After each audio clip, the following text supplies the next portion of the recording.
What happens when one of Hollywood's most no-nonsense action stars sits down with daytime television's most outspoken host and things go completely sideways? You're about to find out, and trust me, you've never seen anything like what went down on The View that day.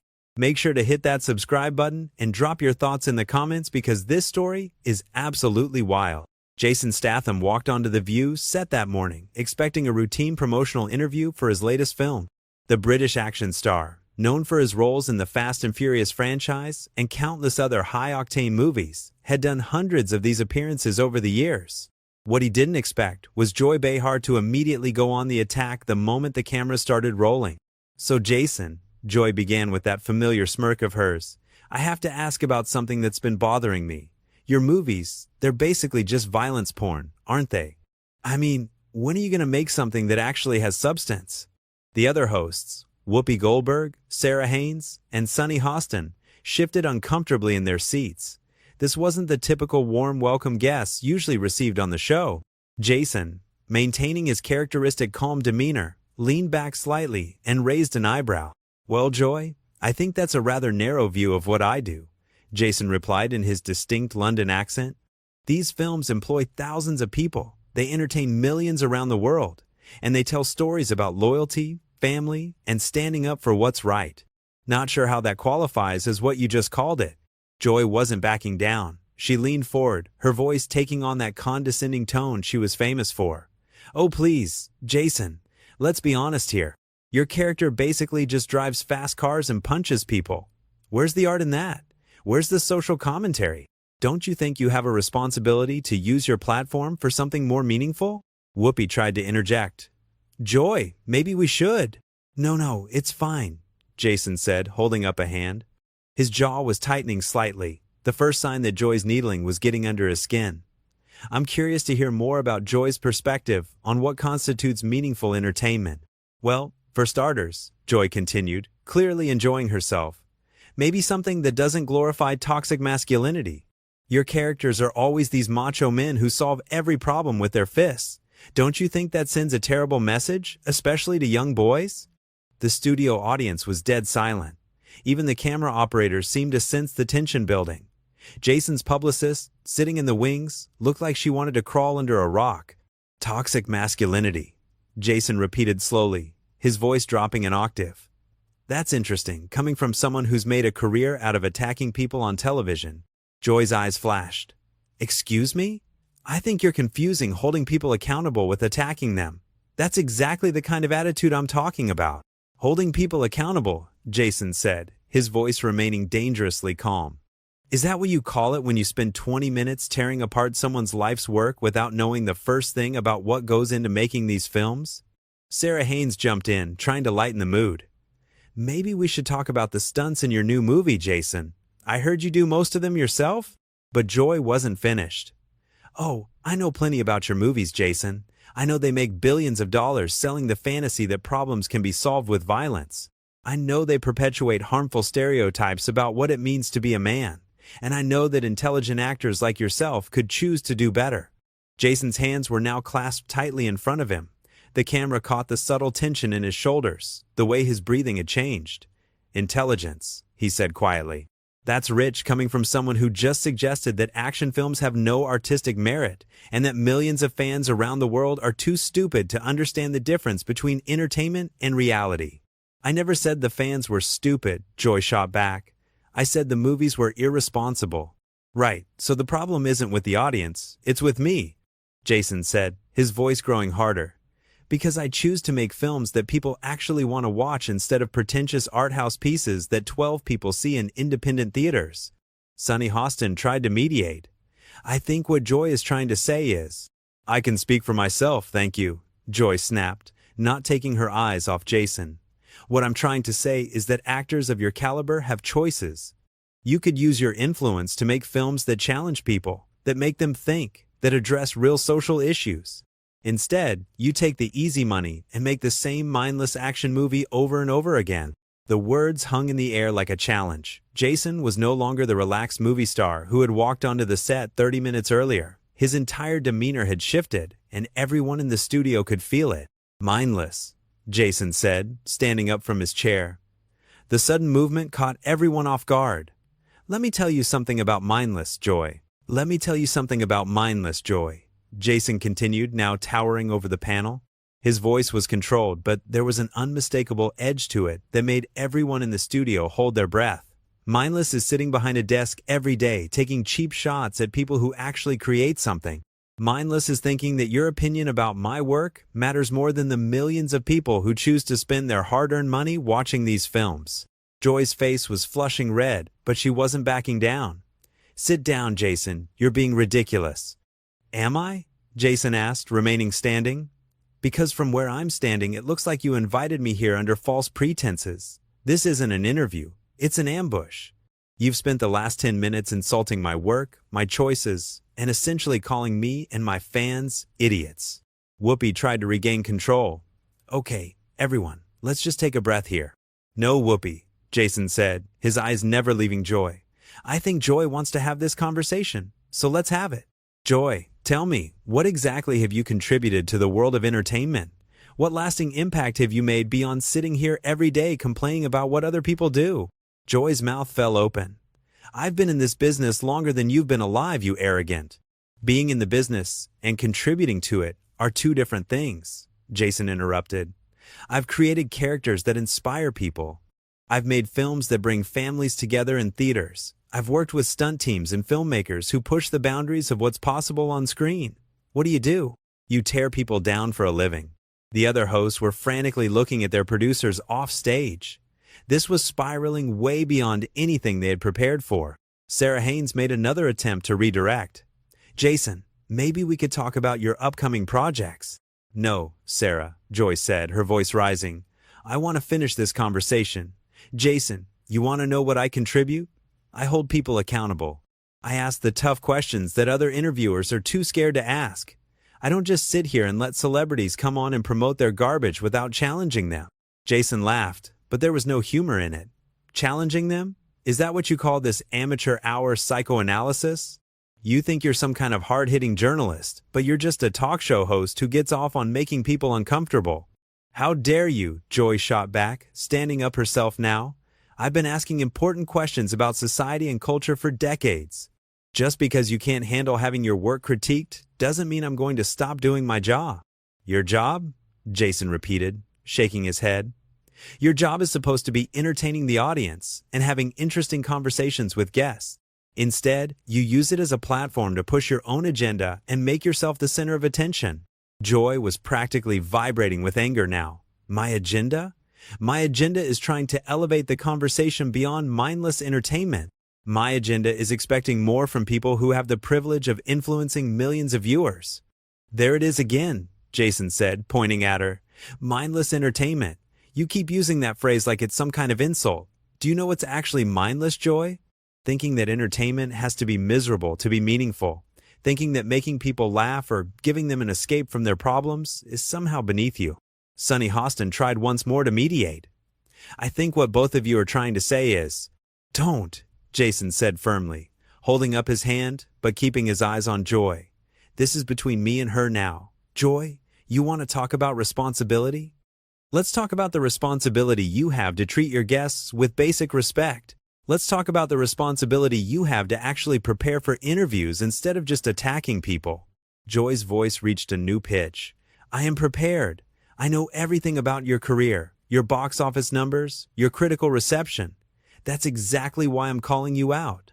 "Calling me out for what exactly?" Jason demanded. "For being successful? For making movies that people enjoy? For choosing projects that challenge me physically and creatively? What exactly is my crime here, Joy?" "Your crime," Joy said, leaning across the table, "is wasting your talent. Your crime is taking the easy path instead of using your platform to make a real difference. Your crime is perpetuating harmful stereotypes about masculinity and violence." Jason stepped closer to the panel, his voice dropping to almost a whisper. "And your crime, Joy, is being so bitter about your own irrelevance that you have to tear down people who are actually doing something with their lives." The studio audience gasped. Even the camera operators seemed shocked by the brutal honesty of Jason's words. Joy's face went through several shades of red before settling on a deep crimson. "Irrelevant?" she sputtered. "I've been on television longer than you've been making movies." Longevity doesn't equal relevance. Jason replied coldly. Being on television for a long time doesn't mean you've done anything important with that time. How many lives have you changed for the better, Joy? How many people have you inspired? Because I can tell you about the kids who watch my movies and decide they want to learn martial arts, or the families who bond over watching action films together, or the stunt performers who get work because of the projects I choose. Joy was speechless for a moment, which was probably the first time that had happened in years. When she finally found her voice, it was shaking with rage. You think you're so much better than me, don't you? You think because you can do a few car chases and fight scenes that makes you some kind of artist? I think I'm better than someone who makes a living by being cruel to people on television, yes, Jason said without hesitation. And I think the fact that you can't see the difference between what I do and what you do says everything anyone needs to know about your character. The tension in the studio was now so thick you could cut it with a knife. The other hosts looked like they wanted to disappear, and the production team was clearly in full panic mode. But Joy wasn't done yet. My character, she shrieked. You want to talk about character? Let's talk about how you... My character, she shrieked. You want to talk about character? Let's talk about how you make millions glorifying violence while real people are dying from gun violence every day in this country. Let's talk about how you promote this macho nonsense while toxic masculinity is literally destroying our society. Let's talk about your responsibility to... Stop, Jason said, his voice cutting through her tirade like a blade. Just stop talking, Joy. The command was delivered with such authority that Joy actually did stop, her mouth hanging open mid-sentence. The entire studio fell silent, except for the hum of the cameras still rolling. You want to talk about real people dying? Jason continued, his voice deadly quiet. Let me tell you about real people, Joy. Let me tell you about the stunt coordinator who broke his back on one of my films and how I personally made sure his family was taken care of while he recovered. Let me tell you about the charities I support that you know nothing about because I don't feel the need to broadcast every good deed I do for publicity. Joy tried to interrupt, but Jason held up a hand and kept going. Let me tell you about the kids with cancer who visit our sets through Make-A-Wish and how their faces light up when they meet their action hero. Let me tell you about the veterans who tell me that watching my films helps them deal with PTSD because it reminds them that there are still good guys fighting the bad guys in the world. The studio was dead silent now. Even the production crew had stopped moving around. Jason's voice grew stronger, more passionate. You sit here in your comfortable chair making six figures to give your opinions about things you don't understand, and you have the audacity to lecture me about responsibility? You've never put your body on the line for your work. You've never spent months training for a role. You've never worked 18-hour days in dangerous conditions to entertain people. Joy found her voice again, but it was weaker now. That's not the point, Jason. The point is the message these movies send. The message? Jason laughed bitterly. You want to know what message my movies send? They send the message that good people fight for what's right.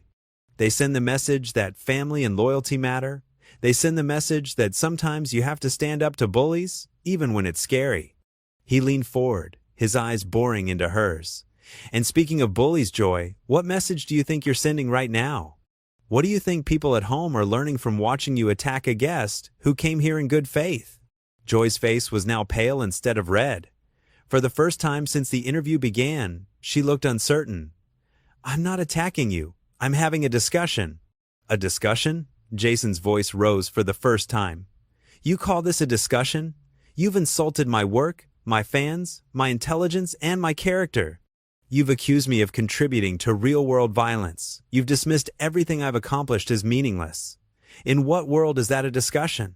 Whoopi tried one last time to salvage the situation. Maybe we should move on to... No, Whoopi, Jason said, still staring at Joy. I think America deserves to see what Joy Behar is really like when someone doesn't just sit here and take her abuse. Joy finally seemed to realize how bad this looked. Jason, I think you're overreacting. Overreacting? Jason stood up straighter, and his voice carried the full force of his presence. Joy, you've spent the last 40 minutes trying to humiliate me on national television, and now you think I'm overreacting for defending myself? He turned slightly to address the cameras directly. This is what passes for journalism on daytime television, folks. This is what happens when someone confuses having an opinion with having insight. Joy doesn't know the first thing about what it takes to make a film, what it takes to build a career, or what it takes to actually contribute something positive to the world. Joy was stammering now. That's not fair, I never said. You said plenty, Jason cut her off. You said my work was mindless. You said I was irresponsible. You said I was wasting my talent. You said I was contributing to societal problems. And now you want to pretend like that wasn't an attack? The other hosts were looking everywhere except at Jason and Joy. The audience was so quiet you could hear individual people breathing. The camera operators kept zooming in on Joy's face, which was now showing a mixture of anger, embarrassment, and something that might have been fear.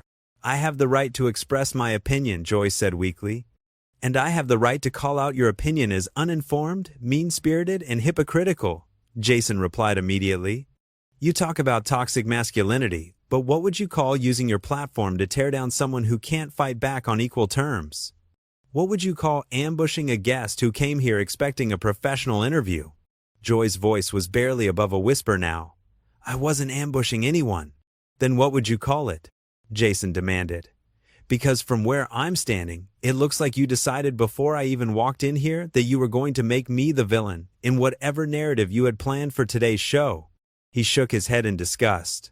You know what the real tragedy is here, Joy? You had a chance to have an interesting conversation with someone who's dedicated his life to entertaining people.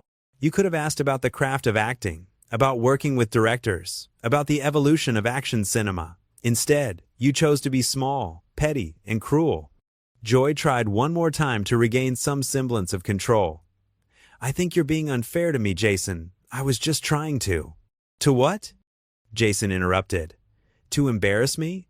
To make yourself look smart by making me look stupid? To prove some point about masculinity by being more aggressive than any man would dare to be on television? The words hit their mark. Joy's face crumpled slightly, and for a moment she looked genuinely hurt. But Jason wasn't finished.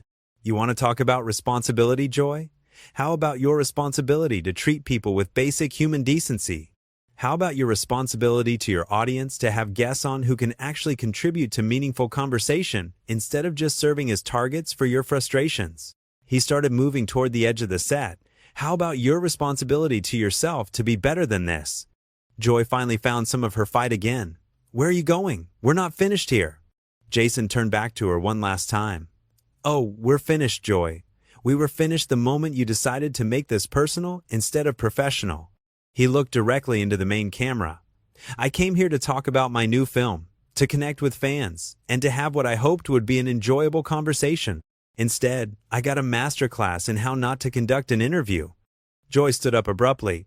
You can't just walk out. This is my show. Your show? Jason smiled coldly.